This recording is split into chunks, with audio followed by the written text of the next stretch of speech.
اعوذ باللہ من الشیطان الرجیم، بسم اللہ الرحمن الرحیم۔ خطبہ حضرت زینب علیہ السلام کوفہ میں۔ سب تعریفیں خداوند ذوالجلال والاکرام کے لیے ہیں، اور درود و سلام ہو میرے نانا محمد رسول اللہ صلی اللہ علیہ وآلہ وسلم پر اور ان کی طیب و طاہر اور نیک و پاک اولاد پر۔ اما بعد، اہل کوفہ، اہل فریب و مکر، کیا اب تم روتے ہو؟ خدا کرے تمہارے آنسو کبھی خشک نہ ہو، تمہاری آہ و افغان کبھی بند نہ ہو۔ تمہاری مثال اس عورت جیسی ہے جس نے بڑی محنت و جار نفشانی سے محکم و ڈوری بانٹی اور پھر خود ہی سے کھول دیا اور اپنی محنت پر پانی پھیر دیا۔ تم منافقانہ طور پر ایسی جھوٹی قسمیں کھاتے ہو جن میں کوئی صداقت نہیں۔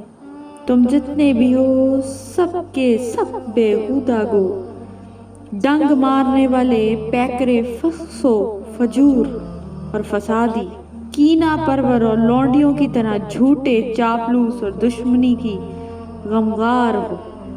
تمہیں یہ کیفیت ہے جیسے کثافت کی جگہ سبزی یا اس چاندی جیسی جو دفن شدہ عورت کی قبر پر رکھی جائے۔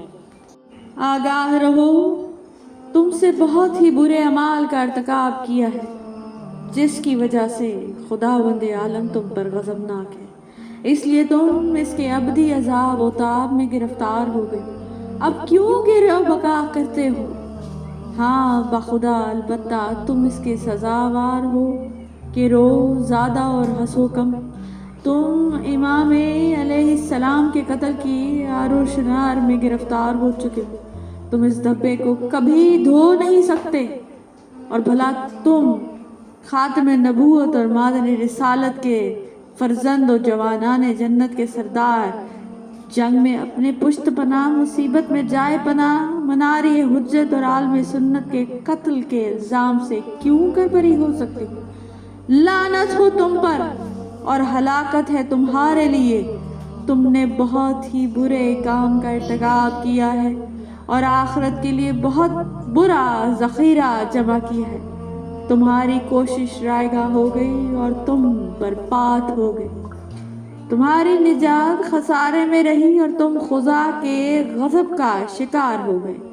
تم ذلت و رسوائی میں مبتلا ہو گئے۔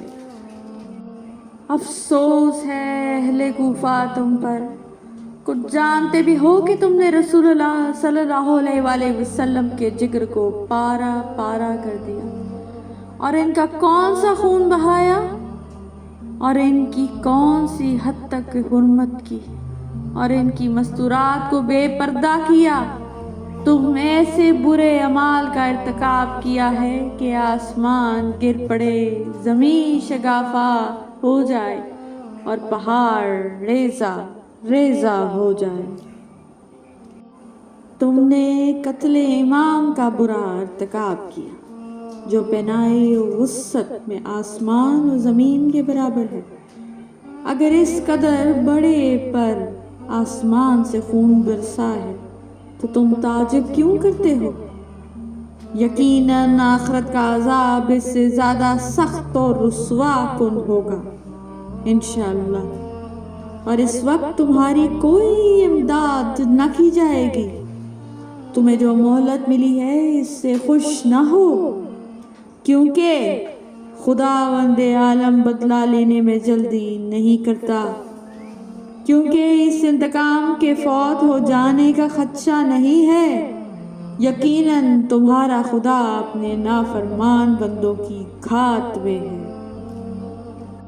یزید مالعون نے عبداللہ بن زبری سمی کے وہ کفر آمیز اشعار پڑھے جو اس نے بحالت کفر کہے تھے، ساتھ ہی خود بھی ان میں سے کچھ اضافہ کیا اور صریحاً کہا کہ میں فرزندان محمد سے اپنے آبا کا انتقام لینا چاہتا ہوں جو یاران محمد کے ہاتھوں قتل ہوئے۔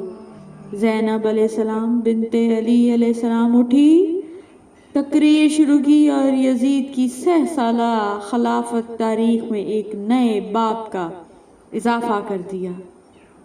اللہ اور اس کے رسول صلی اللہ علیہ وآلہ وسلم نے سچ کہا کہ جو برے کام کرتے ہیں ان کا انجام یہ ہوتا ہے کہ وہ خدا کی نشانیوں کو جھٹلانے لگتے ہیں اور ان کا مذاق اڑانے لگتے ہیں۔ یعنی تو جو آج خدا کی نشانیوں کو جھٹلا رہا ہے اور اس کا استخفاف کرتا ہے، اور جس طرح مکے کے بت پرستوں نے جنگ احد میں کچھ مسلمانوں کی شہادت سے خوش ہو کر گیت گائے تھے، تو بھی فرزندان رسول صلی اللہ علیہ وآلہ وسلم کی شہادت سے خوش ہو کر شیر خوانی کر رہا ہے اور رسول خدا صلی اللہ علیہ وسلم کی انتقام کی باتیں کر رہا ہے۔ تو تیرا یہ حال کیوں ہے اور یہاں تک نوبت کیسے پہنچی؟ یہ سب تیرے اعمال کی شامت ہے۔ جو شخص گناہوں پر اصرار کرے گا وہ قرآنی فیصلے تو ہیں، تیرا باپ ہے اور وہ ہے جس نے تجھے راہ کا حاکم بنا کر بھیجا ہے، اور اس کا باپ ہے جو تم لوگ فرزندان پیغمبر صلی اللہ علیہ وآلہ وسلم کو قتل کرتے ہو اور پھر حق و صداقت کا نام لیتے ہو۔ یا اللہ، اگر یہ خطبہ پڑھنے میں کوئی بھی بھول چوک یا کمی بیشی ہوئی ہو تو تیرے حضور معافی کی طلبگار ہوں۔ Thank you for watching.